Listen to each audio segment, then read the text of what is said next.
I am here in the basement of the Radcliffe Science Library in Oxford, and I shall be talking about books that were given and exchanged between members of the Tudor dynasty in the 16th century. And I shall be doing that and talking about the books that will soon be moved from the basement here in the Radcliffe Science Library to the new Weston Library in Broad Street, Oxford.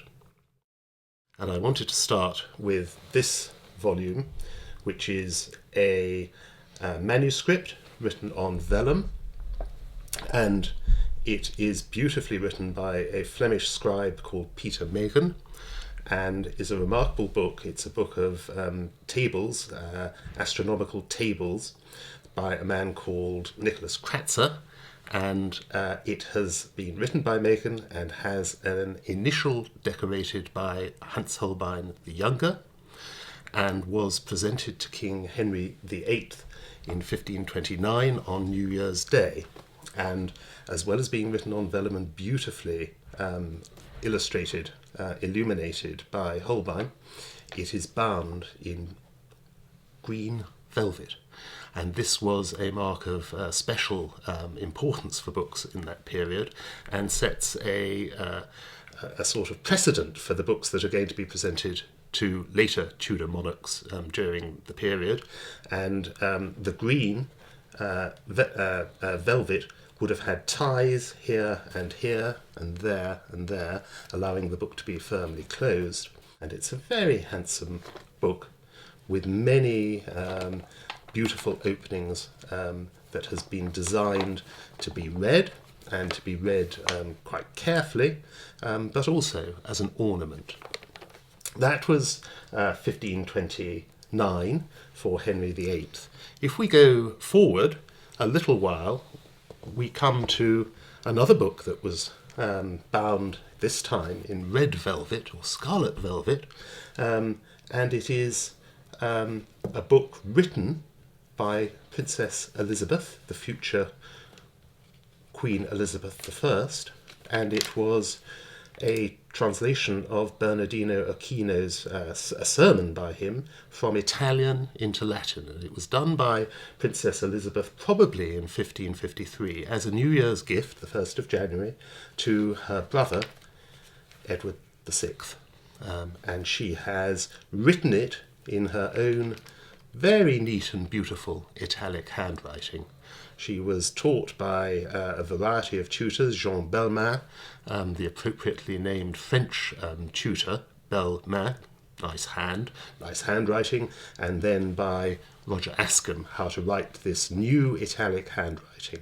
And this is the handwriting that she learnt as a young woman and that she maintained throughout her life, although as her life progressed, it became more and more unreadable, her handwriting. But here we are in 1553, and she's writing with great care and very beautifully. And again, the red velvet binding, it's written on parchment or vellum, and she has decorated it with rather beautiful red headings, and has ruled the page on the manuscript to make sure that the text area looks just neat and perfect. So this is a gift from Princess Elizabeth to her brother, poor Edward VI, who died shortly after he got it, and it sets, again, a pattern for the sort of book that the Tudors gave each other and that the Tudor monarchs liked to receive. When Queen Elizabeth came to the throne, she was a regular recipient of valuable New Year's gifts from her courtiers and from other people in England at the time. And we have a large number of New Year's gift rolls that record all the gifts that she received. And you gave her a gift, and it could be anything from a beautiful jewel to a jar of ginger. And she gave you in return some plate, some silver. According to the richness of the gift that you gave her, she gave you silver in return. And that system of exchange worked very well. Queen Elizabeth was a formidably learned woman who was a master of many foreign languages, and who was quite happy talking away in Latin and Italian and French with ambassadors and courtiers and visitors and royal cousins from the rest of Europe. But we know very little really about her library. We think that it might have, all that we know at the moment is that it contained around 300 books that have survived, although the marks of ownership in them are pretty scant and the signs of use by the Queen are very small. So anything that survives that we can associate with her is enormously rare. Most of the New Year's gifts that she got allow us to reconstruct what had been given to her, and most of these are manuscripts. There's something like 200 manuscripts that we know she owned. And the Bodleian has one of the most beautiful of these. This is an extraordinarily handsome book, bound in leather and gilded and coloured with an inlay which used to be thought to be made out of ostrich feathers on both sides of it. It's a sort of enamel jewel almost.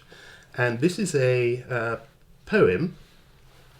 It's written on paper by a French Huguenot, Georges de la Motte, Gentilhomme François, written in 1586 and given to her.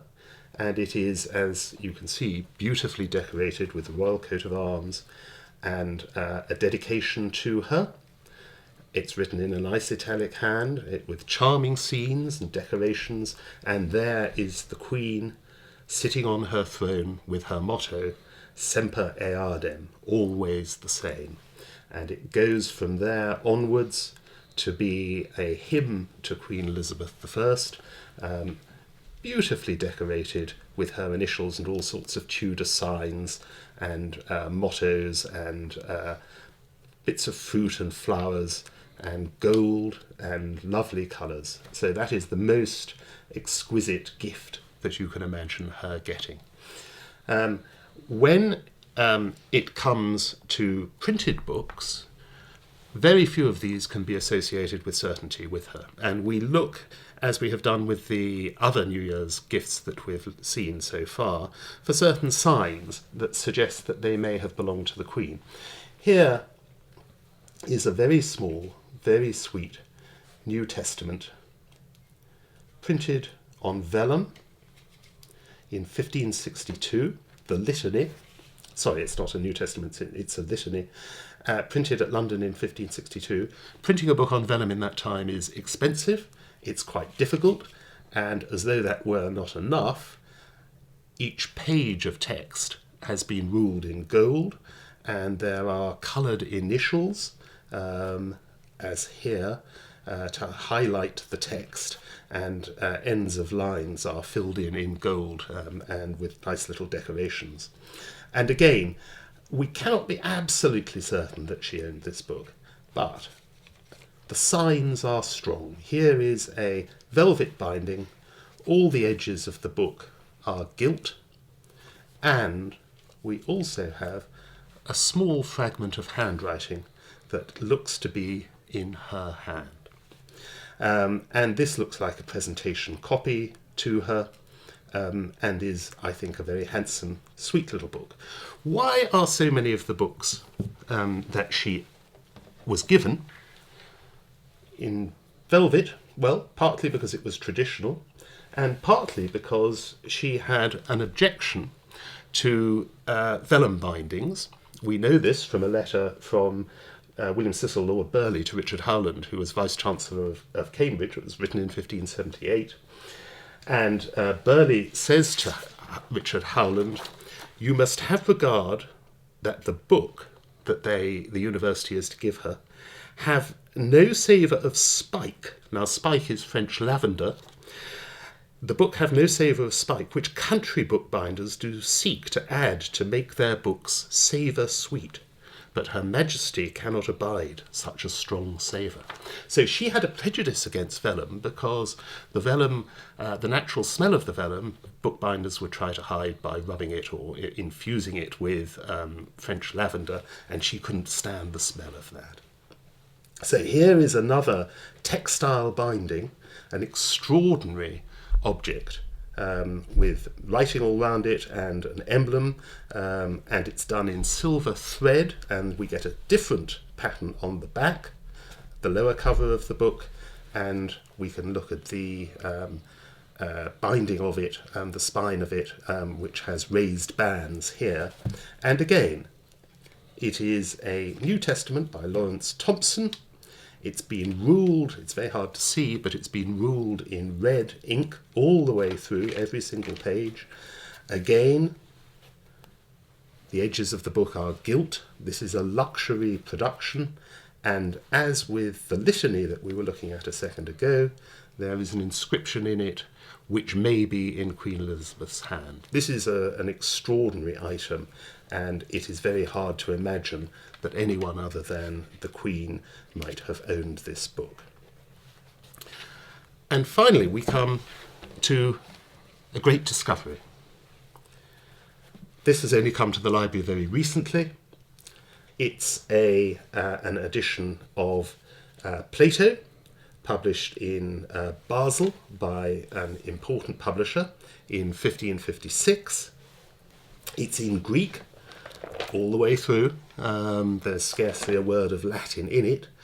But what is remarkable about this volume is that it was presented to Queen Elizabeth with a wonderfully neatly written calligraphic inscription by a man called John Mason. And John Mason had the most remarkable career. He was an Abingdon boy who was a friend of Sir Thomas More, and he was a close friend also of Sir Thomas Wyatt, and he became a Fellow of All Souls at Oxford. And unusually for someone during this period, he served Henry VIII, Edward VI, Queen Mary, and Queen Elizabeth. And he gave this book to Queen Elizabeth in 1564. There's his signature, John Mason. And if we look at the recently published edition of New Year's Gift Rolls, edited by Jane Lawson, which is a wonderful book, we can actually see the entry in which this book is given to her by Sir John Mason, Treasurer of the Chamber, in a purse of crimson silk and gold, that was worth £8, delivered to her said Majesty by the hands of the said John Tomworth, and a book in Greek. And this is the book in Greek that was given to Queen Elizabeth in 1564 by John Mason. He was, as well as being a diplomat who served all four monarchs, he was Chancellor of the University of Oxford. And it is wonderful that this book has been acquired by the Bodleian, because it links nicely to the other books given to Queen Elizabeth and associated with her that the Bodleian already has, and it also helps us mark the 800th anniversary of the institution of the Chancellorship. So we have this wonderful inscription here. We have a mark there, which looks like the initials of R.B., who is Richard Bentley, who was the Master of Trinity College, Cambridge, but before that, in the 17th century, from 1694 to the end of the century, he was keeper of the King's Libraries, the Royal Libraries. And it may have been during his time as keeper that this book left the royal collection and migrated perhaps to the Low Countries, and then began its wanderings around until it came back to Oxford, or to Oxford. It's in a fantastic binding that is not in the best of condition, but if you look at it carefully, you can see that there are 4 Tudor roses on the covers. You can see them a little better on the lower cover, and that unusually for books of this period, the spine has been rather beautifully decorated. More than that, all the edges of the leaves are gilt, and with a hot iron they have been gophered before they were gilded. So there's a pattern there that you can make out. It's best on the lower edge, and you can see the gophering that is there. So this is an absolute gem of a book that we can be completely certain was given to Queen Elizabeth by Sir John Mason in 1564 and that she retained in her library. Now, whether she read it or not, she was quite capable of reading Plato in Greek. Whether she read it or not, it's hard to say. There are no annotations in her hand in the book, and it may well have been more of a status object, perhaps, than a book for constant use, bedside reading.